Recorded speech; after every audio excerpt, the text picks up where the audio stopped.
Estamos alegres com mais esta oportunidade que o Senhor nos concede de estar reunidos aqui para meditar alguns versículos da Palavra de Deus. Nós cantamos esses hinos que nos fala do amor de Deus, da bondade. Nós não vamos falar muito com respeito a esse aspecto, mas esses hinos são preciosos que nos mostram quanto nós carecemos de Deus, né? Nas horas das tribulações, das incertezas da vida. Mas nessa noite nós queremos pensar algumas coisas sobre o que o Senhor é, o que nós somos e o que nós precisamos fazer.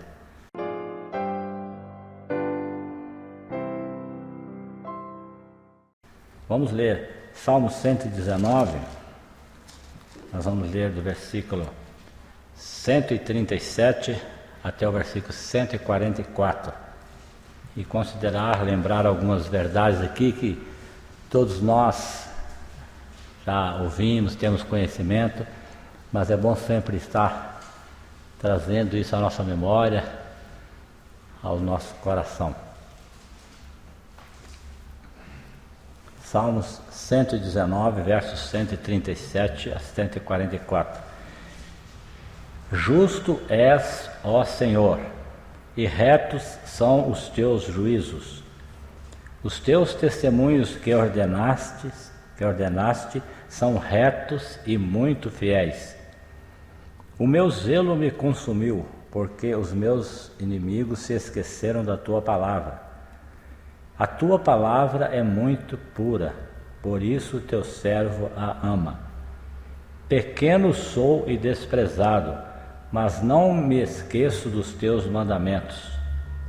A tua justiça é uma justiça eterna, e a tua lei é a verdade. Aperto e angústia se apoderaram de mim, não obstante, os teus mandamentos são o meu prazer. A justiça dos teus testemunhos é eterna. Dá-me inteligência e viverei. O Senhor nos abençoe na meditação da sua palavra. O primeiro pensamento que queremos considerar é o que o Senhor é, baseado nesse trecho, seus juízos, sua palavra, seus testemunhos. Nós vamos primeiramente pensar, o Senhor é justo. Nós lemos isto no versículo 137. Justo és, ó Senhor. Quando olhamos para nós, para os homens, para o ser humano, nós vemos quanta injustiça. Mas a palavra de Deus, em muitas ocasiões, ela confirma esta bênção, que o Senhor é justo. E isso traz a nós alegria, esperança, né? Porque esperamos e confiamos em um Deus que é justo. Ele não errará na maneira de tratar com cada um de nós. Mas isso também deve trazer às nossas mentes a responsabilidade que temos de conhecer a vontade dele, acertar com o seu querer, para que ele possa ser uma bênção na nossa vida, né? A ação de Deus na nossa vida. Ele não precisa de usar de rigor, porque ele é justo.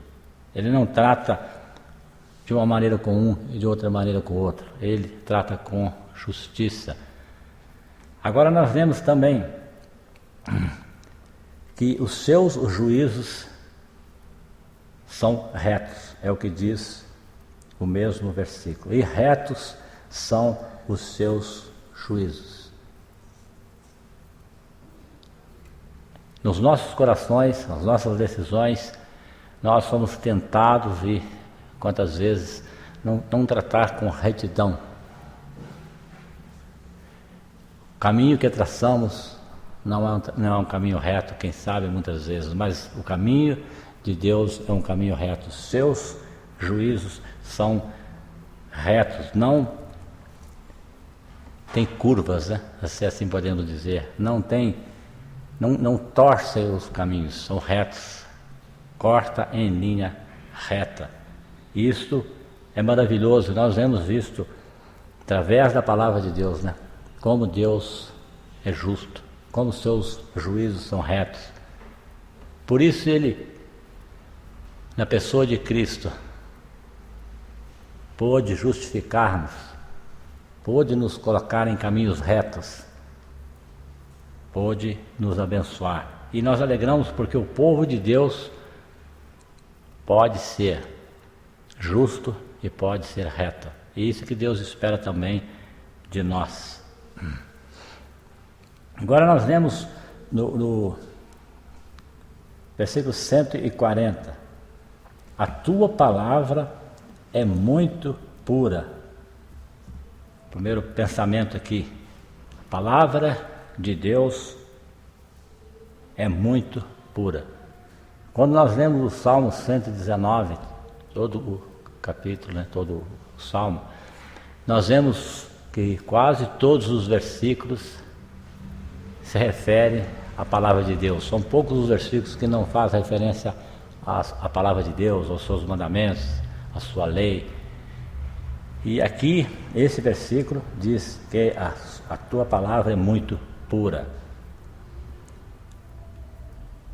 Nós lemos que a palavra de Deus, ela é capaz de nos lavar dos nossos pecados, né?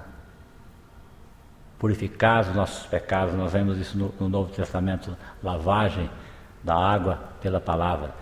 A palavra de Deus é pura. O povo de Deus, nós, os seus servos, podemos ser também purificados pela palavra de Deus, ao ler, ao meditar nela, ao aplicar nas nossas vidas, porque a sua palavra é pura.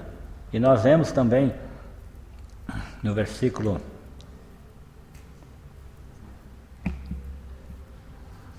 tem um versículo que diz que os seus são retos e fiéis. Deixa eu encontrar aqui.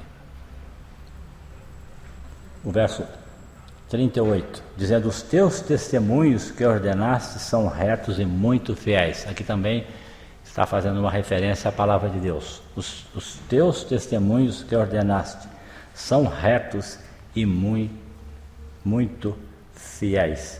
É importante nós termos isso em mente, né? Que a palavra de Deus é isso. Precisamos reconhecer. Ela é pura, ela é reta, ela é fiel. E se nós não procurarmos, não obedecermos a sua palavra, certamente sofreremos as consequências, né? Prejuízo. O próprio escritor do Salmo 119, ele diz que para não pecarmos contra o Senhor, precisamos guardar a sua palavra no nosso coração. Diz lá: escondi a tua palavra no meu coração, para eu não pecar contra ti. Nós, por nós mesmos, não conseguimos viver uma vida pura, reta, mas quando deixamos que a sua palavra esteja em nossos corações, nossas mentes, nós podemos vencer o pecado. É o que a palavra de Deus diz, não só neste versículo que citamos, mas em tantos outros, né? Para não pecarmos contra o Senhor, precisamos ter a sua palavra na nossa mente, no nosso coração, na nossa prática de vida. Temos de reconhecer que somos falhos, mas devemos reconhecer que precisamos acertar com a vontade de Deus. Agora o verso 142, falando, nós pensamos sobre o Senhor que é justo, sobre os seus juízos que são retos, sua palavra que é pura. E aqui diz que a sua justiça é uma justiça eterna.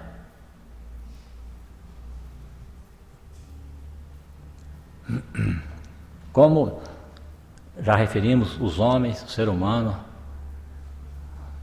são injustos, né? As justiças dos homens são tão carentes, né? As sentenças humanas, como vemos através dos tempos na história, nunca saem, como a palavra de Deus mesmo diz, né?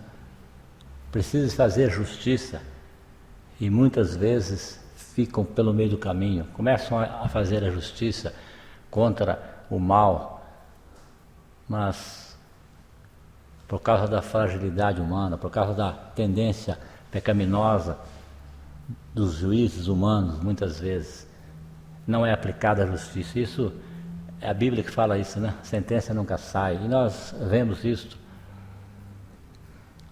A justiça humana é parcial muitas vezes, mas a justiça de Deus é eterna, porque Ele é justo, porque a sua palavra é reta, é pura, a sua justiça é uma justiça eterna.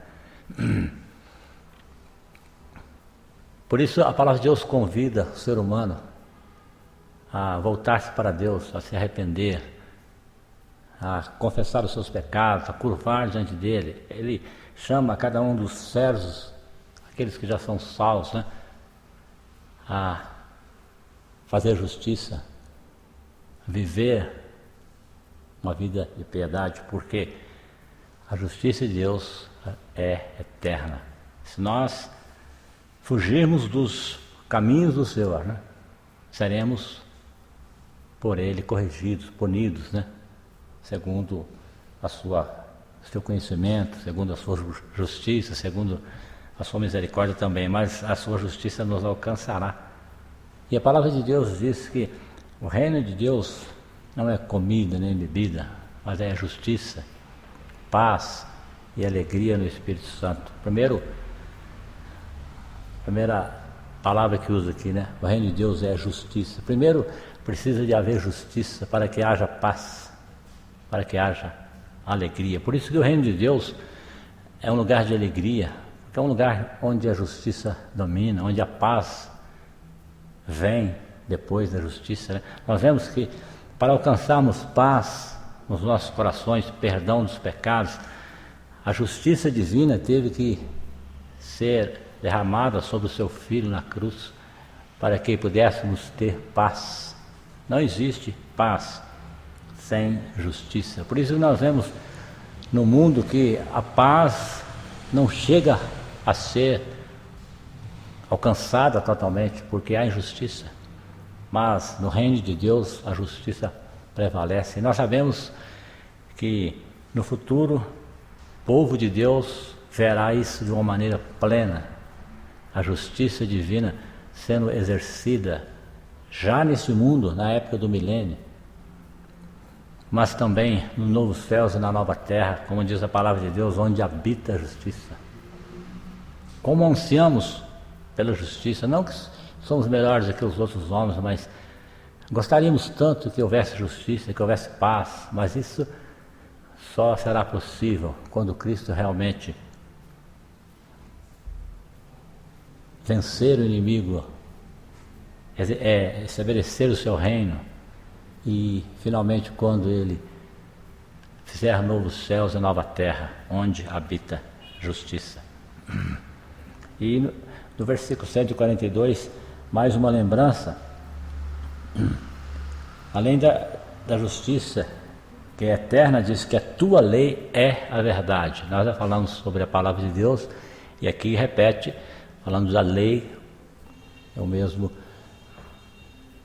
que poderíamos dizer, a sua palavra é a verdade, a sua lei, a tua lei, diz o escritor aqui, é a verdade. Então nós vemos esse, é um pequeno, podemos dizer assim, relato, né, que o escritor faz de quem é o Senhor, sua palavra, seus juízos, sua justiça.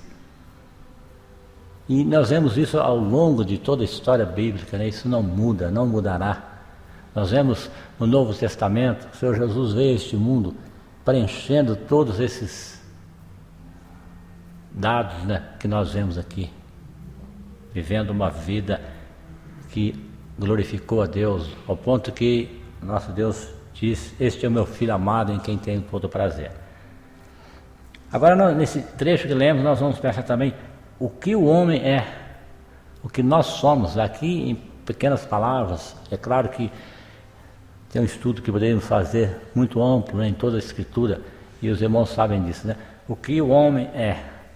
E nesses versículos o salmista, ele fala no versículo 142, algumas características nossas, né? Diz assim: pequeno sou e desprezado.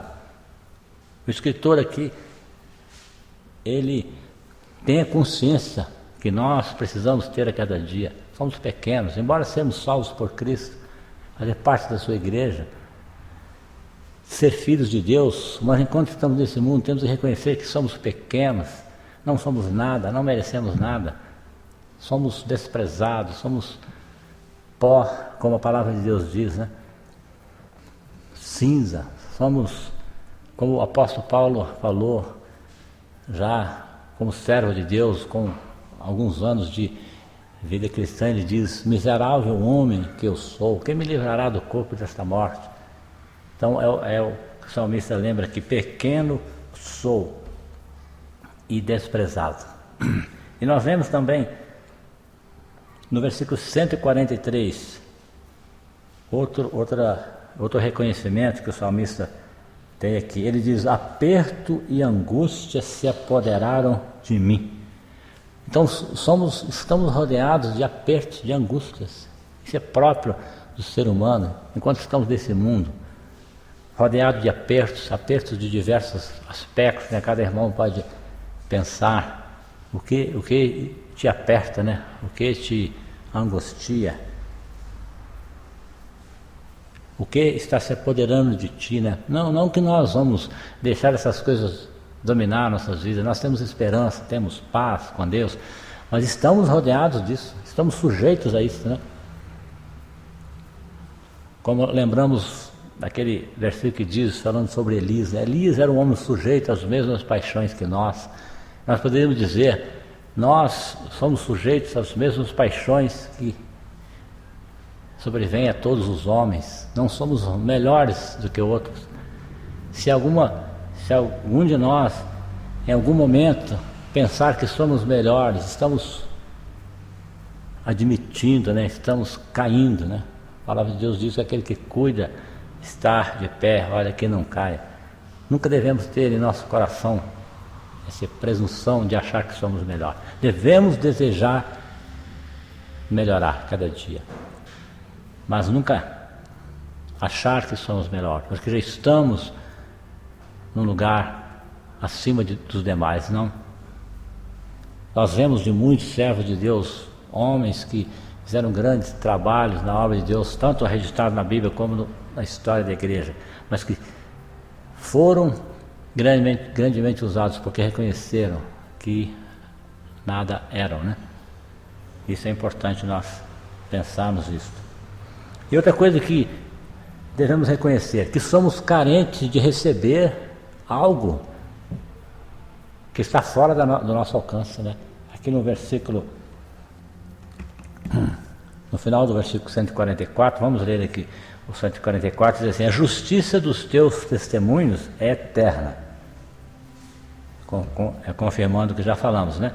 E o escritor diz: dá-me inteligência e viverei. O ser humano, cada um de nós, é carente de inteligência e de vida. Isso nós vemos registrado na palavra de Deus desde o início. Com a queda do ser humano, este homem, o ser humano, ficou carente de receber de Deus. E quantos reconheceram isto e buscaram em Deus inteligência, sabedoria? Nós lembramos, por exemplo, de Salomão, no início da sua caminhada como o rei de Israel. Ele teve a oportunidade de fazer um pedido a Deus, e ele pede a Deus sabedoria. E Deus se agradou naquele pedido e deu a ele sabedoria, e ainda mais do que sabedoria, deu muitas outras coisas. Então nós precisamos de sabedoria. E nós precisamos de vida. A vida física é um dom de Deus, né? Nós não temos como vir a este mundo por nossa própria vontade, por nossa conta. Foi Deus como diz a palavra, que dá a todos a vida, a respiração e todas as coisas. De um só fez toda a raça humana, falando no sentido da vida física. Mas quando pensamos também a vida eterna, né? Dá-me inteligência. O salmista reconhece que eu preciso de inteligência, eu não sou sábio, eu preciso de vida. E nós também, como servos de Deus, devemos reconhecer que somos carentes, né? Se Deus assim quiser, de um segundo para outro, nós perdemos a vida, né? Não temos como mantê-la, falando da vida física. Mas a última parte desse pensamento nosso é o que o homem precisa fazer então, o que cada um de nós precisa fazer. No versículo 140, o escritor aqui dos Salmos, ele expressa uma experiência sua no final do versículo. Nós lemos o início que diz: a tua palavra é muito pura. Nós já consideramos isto. Ele diz: por isso o teu servo a ama. Quando nós lemos os Salmos, e Salmo 119, como já falamos, temos muitas expressões profundas nesse sentido, né? Amar a palavra de Deus é uma coisa que nós precisamos, o servo de Deus precisa, todos os homens precisavam, né? Precisam de amar a palavra de Deus. Mas falando dos salvos, precisamos ter essa experiência do salmista, amar a palavra de Deus. No versículo 97 desse mesmo Salmo 119, está escrito assim: ó, quanto amo a tua lei, é a minha meditação em todo dia. Isso ficou registrado aqui porque foi verdade na vida de quem escreveu, senão não estaria registrado aqui, né?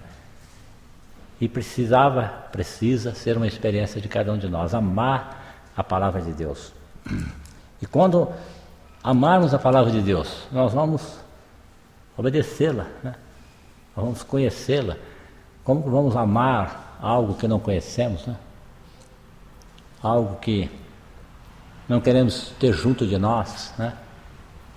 Se falarmos que amamos uma pessoa, mas não queremos estar perto dele, na verdade não amamos, né? E aqui ele diz: é a minha meditação em todo dia.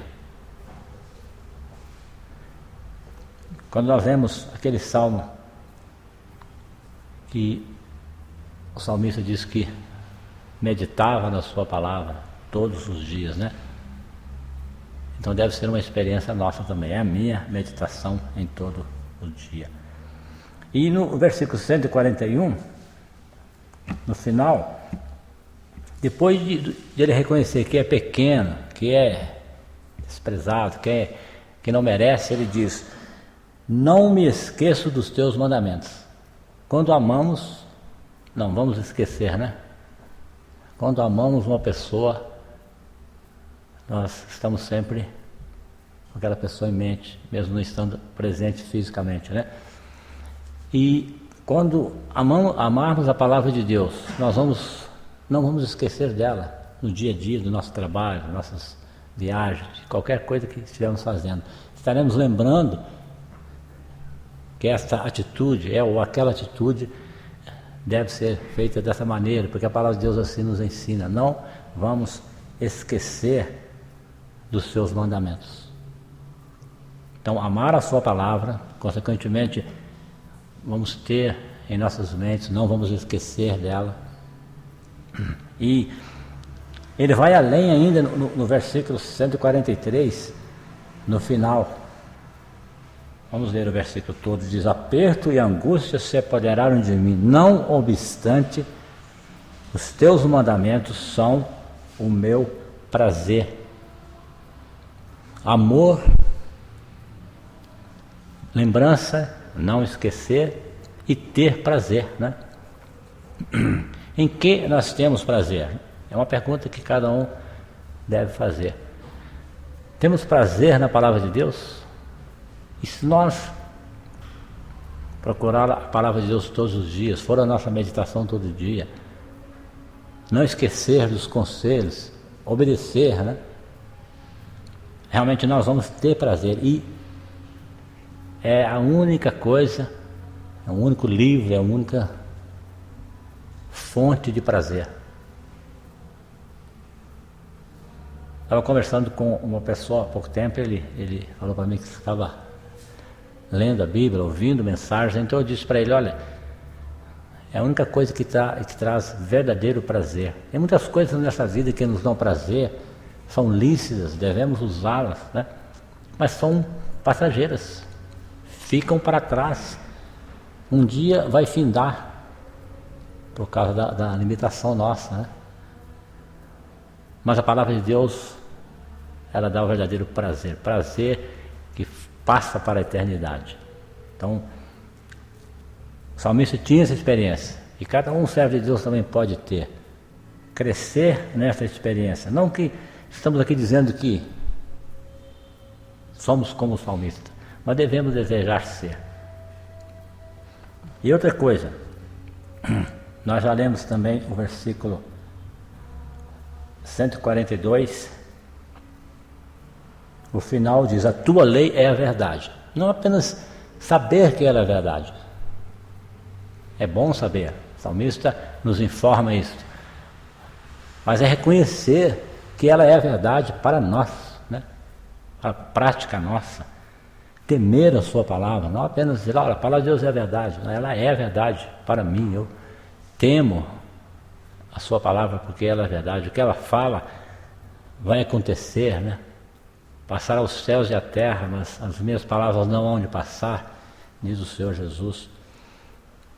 Nós vemos também que em Evangelho de João, capítulo 17, verso 17, o próprio Senhor Jesus, na oração que ele faz ali para o seu povo, ele diz, santifica-os na verdade, a tua palavra é a verdade.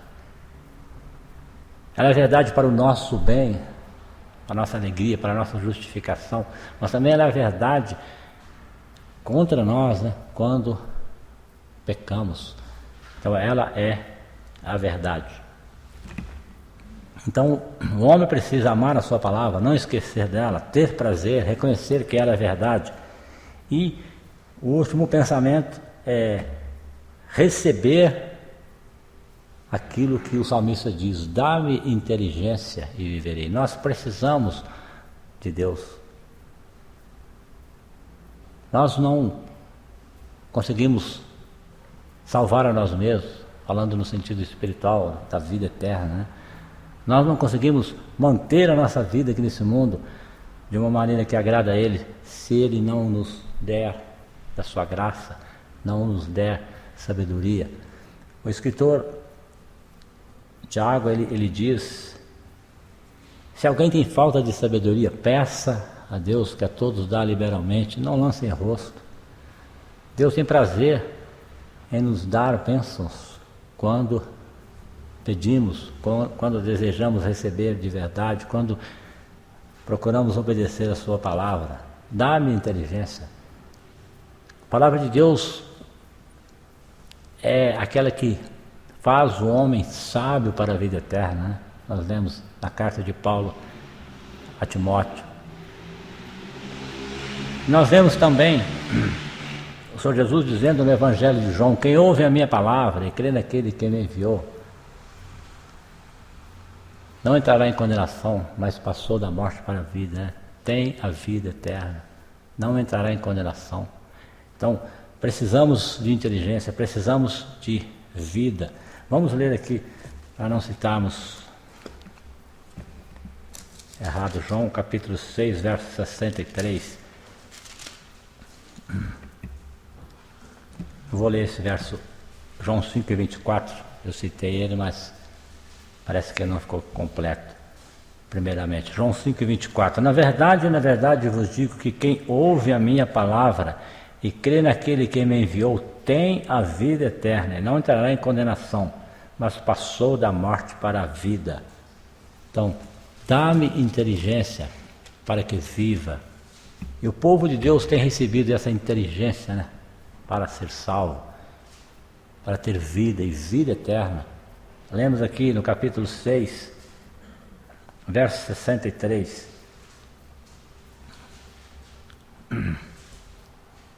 Aquele discurso do Senhor Jesus, que eles consideraram que foi um discurso duro, mas ele diz assim no verso 63: o Espírito é o que vivifica, a carne para nada aproveita. As palavras que eu vos disse são Espírito e vida. As palavras do Senhor Jesus são Espírito e vida. Nós lemos também em João 10:10, aquelas palavras do Senhor Jesus.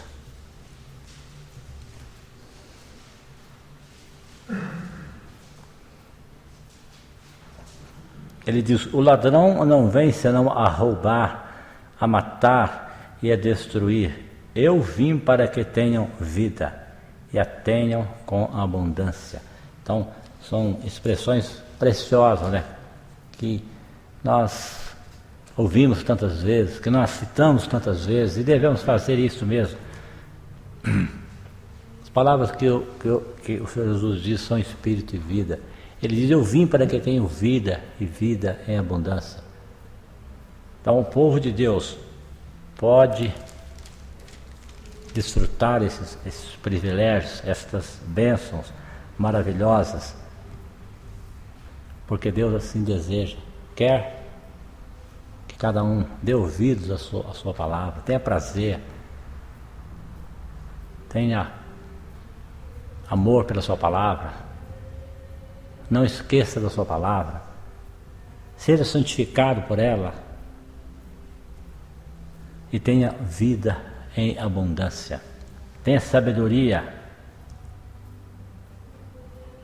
Nós vamos ler por último um versículo, novamente em Salmo 119, verso 98.